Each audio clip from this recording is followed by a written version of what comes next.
काय करायला हो राधाबाई? काय नाही व वहिनी, या ना बसा की. सुनबाई चहा करून आण ग. तुमच्या सुनेचे आले असतील ना लाडक्या बहिणीचे पैसे, घ्याव ना त्यातले अर्धे मागून. देत ती का माहिती, तिचे तिलाच पुरी होणार नाही तर लिपस्टिक आणि पावडर आणायला. आपलं नशीबच फुटकं म्हणायचं. पण सरकारने हे बरोबर नाही केलं 1500 रुपये महिना चालू करून.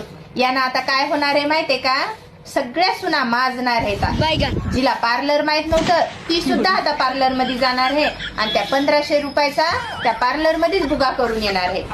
आपल्यासारख्या अर्ध्या टिकटावाल्याला सुरू करायला पाहिजे होता 1500 रुपये महिना. नाही जर याला मरोस्तोर 2 एकर वावर करून गेलो असतो तर मग म्हणा मोठ्या आल्या सांगणाऱ्या म्हणा 2 एकर करूनच नेलो असतो. सगळी लेकीची भरोभरती केली असती. हाय तेच लेकीला देऊ नका म्हणजे झालं. मी जाते ग माय, उगाच तुमच्या सासू सुनाच्या भांडणात कशाला थांबू. पुन्हा मलाच म्हणसाल तुम्हीच भांडणं लावली. अहो थांबाव काकू, आज उखाणा नाही का घ्यायला लावणार. उखाणा ऐकून जा. 8 एक 8 8 दोन्ही 16. 8 एक 8 8 दोन्ही 16. आणि माझ्या सासूच आहे माझ्या लाडक्या बहिणीच्या 1500 रुपयावर डोळा. आता मग बी ऐका ना वहिनी उखाणा.